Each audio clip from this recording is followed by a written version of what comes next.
GHPS देने सारे school में स्टूडेंट्स है।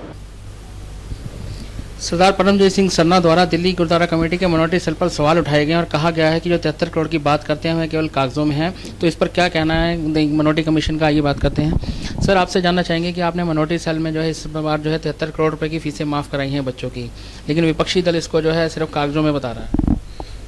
कौन से विपक्षी दल की बात कर रहे हैं?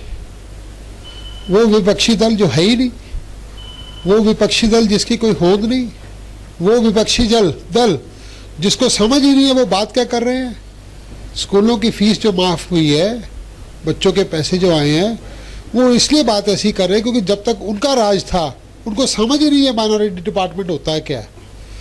इसके बावजूद भी इनमें से एक भाई को तो मेंबर माइनॉरिटी कमेटी का बनाया गया, उनको खुद को अपने महकमे के वर्किंग के बारे में नहीं पता, तो दूसरों के बारे में क्या बात करेंगे। अगर इनको नॉलेज होती तो इतना सवाल नहीं उठाते। इनको इल्म ही नहीं है कि इनके पास इनका क्या डॉक्यूमेंट्स है क्या नहीं है, इसलिए ये आज तक प्रचार नहीं कर सके। अगर मौजूदा कमेटी ने काम किया है तो काम बोलता है। हमारे पास फुल रिकॉर्ड्स है, जिसको जब देखना हो हमें बताओ, हम हमारे ऑफिस में आइए, हरिनगर में हमारा ऑफिस है, वहाँ आके रिकॉर्ड चेक कर सकता है। हरजिंदर जी, आपसे जानना चाहेंगे कि ये कहा जा रहा है कि अगर 73 करोड़ रुपए आया है तो स्कूलों के पास तो बहुत ज़्यादा फंड स्पेयर हो जाएगा, तो अभी भी जो है तनख्वाहें देने के लिए तो पैसे नहीं, और आप कह रहे हैं कि फंड तनख्वाहें देने के लिए पैसे नहीं, ये कैसे हो सकता है? ये उनका टाइम निकल चुका है। अब इस टाइम तो सारा सेंट्रलेस हो गया है हमारा। जो भी तनख्वाह पहली तारीख को अकाउंट में हर अब टीचर की, हर अपने हमारे स्टाफ की पहली तारीख को अकाउंट में सैलरी आ जाती है।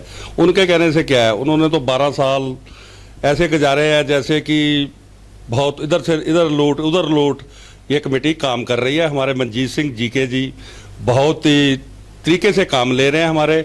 उन्होंने 12 साल में मिनोरिटी का क्या किया? उन्होंने कुछ नहीं किया। और ये 3 साल में ही मिनोरिटी बोल रही है 70,000 फॉर्म भरे हैं बच्चों के, और कॉलेजों के 7,000 के करीब फॉर्म भरे हैं। ये तो हमारा काम बोल रहा है। हमारे साथ रंजीत कौर जी हैं जो बहुत ही अच्छे तरीके से काम कर रही हैं। पूरी हमने टीम बनाई हुई है। उनकी तरह 12 साल जो गाले हैं हमने, नहीं, ऐसा नहीं है। हम काम कर रहे हैं। उनसे खुद पूछो, वो मेंबर हैं मिनोरिटी के, उनसे उनको नज़र नहीं आ रहा कि क्या काम कर रहे हैं हम? सबको नज़र आ रहा है काम। बच्चों से पूछो जिनके पैसे आ रहे हैं। 24 करोड़ आ चुका है इस टाइम तक। पैसे की बात है, पैसे भी मैं बताऊंगा। 24 करोड़ इस टाइम तक आ रहा है। बाकी पैसा आएगा बच्चों का, और बच्चों हमारे स्कूलों में नहीं आएंगे ये पैसे आएंगे बच्चों के अकाउंट में। वो बोल रहे हैं उनको यही नहीं पता कि बच्चों को पैसे बच्चों के अकाउंट में आते हैं या स्कूलों में आते हैं। ये बच्चों के अकाउंट में आएंगे। और इसी तरीके से बहुत अच्छा काम हमारा प्रधान साहब जीके साहब जिन्होंने हमारे सिर के ऊपर हाथ रख के ये काम करवाया है, बहुत अच्छे तरीके से काम करवाया है। और मैं आगे भी आस करूंगा कि ये जीके साहब ऐसे ही मिनोरिटी का काम चलाते रहें। मैडम, आपसे जानना चाहेंगे, आप इसके इंचार्ज और सारा आप काम देख रहे हैं, तो आप बताइए कि जिस तरह का आरोप लग रहे हैं उसमें कितनी सच्चाई है? ये जो सारे आरोप लग रहे हैं, इससे पहले मैं आपको बताना चाहूँगी कि जब हमारा ये सेल एस्टेब्लिश हुआ 2013 में, सबसे पहले हमने आते ही स्कूलों को और कॉलेजों को लिस्ट कराया, जो उन्होंने कभी नहीं कराया था। और लिस्ट कराने के बाद बच्चे जो होते हैं और कॉलेजेस होते हैं, वो उसको मिनोरिटी के पैसे को लेने के लिए एलिजिबल हो जाते हैं। हमने पहले ये काम करा। उसके बाद हम लोगों ने जितने भी बच्चे थे उनके पेरेंट्स से वर्कशॉप करके, हमने धीरे धीरे करके सारे लोगों से वर्कशॉप करी। वर्कशॉप करके हमने इतना काम करा है कि ये प्रूफ आपके सामने है कि हमने इतने लोगों के फॉर्म्स भरे हैं। 69,000 हमने स्टूडेंट्स के फॉर्म भरे हैं, और हमने 6,000 के करीब हमने कॉलेजेस के फॉर्म भरे हैं। ये जो स्कीमों की बात करते हैं, ये खाली दिल्ली गवर्नमेंट की स्कीम नहीं है, इसके अंदर सेंट्रल गवर्नमेंट की स्कीम्स भी हैं। जो कॉलेज के बच्चे पढ़ते हैं वो सेंट्रली स्पॉन्सर्ड स्कीम्स को लेते हैं। तो उन्होंने ये जो इल्ज़ाम लगाया है कि 70 करोड़ रुपया है, जो भी वो 73 नहीं आया। हमारे पास पूरा डेटा है, कोई भी आके यहाँ पे चेक कर सकता है कि कितने स्टूडेंट ने फॉर्म भरे और एक्सपेक्टेड अमाउंट कितना है। और एक बात मैं और कहना चाहूँगी कि इसमें उनको यही नहीं पता कि उनके डिपार्टमेंट में क्या क्या चल रहा है। अभी 20 जुलाई को मीटिंग हुई है वहाँ पर, जो कमर अहमद जी चेयरमैन है, उन्होंने मुझे इनवाइट करा। हम वहाँ पर गए तो वहाँ हमारे सिख रिप्रेजेंटेटिव कोई भी नहीं था। तो वहाँ पर DSGMC की तरफ से मैं गई और मैंने वहाँ पर उनको सिखों को प्रेजेंट करा।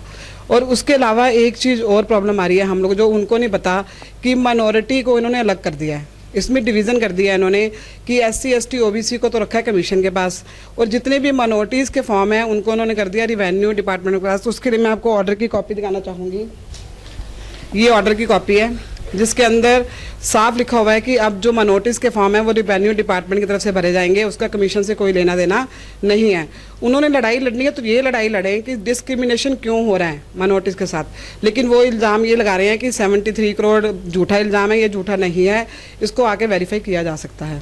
का मिनोरिटी सेल का कहना है कि जो सरना साहब का समय निकल चुका है और आज जिस तरह से मंजीत सिंह जीकर और मनजिंदर सिंह सिरसा की कमेटी कर रही है, कार्य कर रही है, किसी को बताने की जरूरत नहीं है। आज हज़ारों बच्चे जो हैं मिनोरिटी के वो इनकी स्कीमों का फ़ायदा उठा रहे हैं, और जो जिस तरह से सरना साहब बातें कर रहे हैं, सरना साहब को किसी चीज़ की जानकारी ही नहीं है। उन्हें चाहिए कि पहले फैक्ट सारे पता करें फिर कोई आरोप लगाने की बात करें।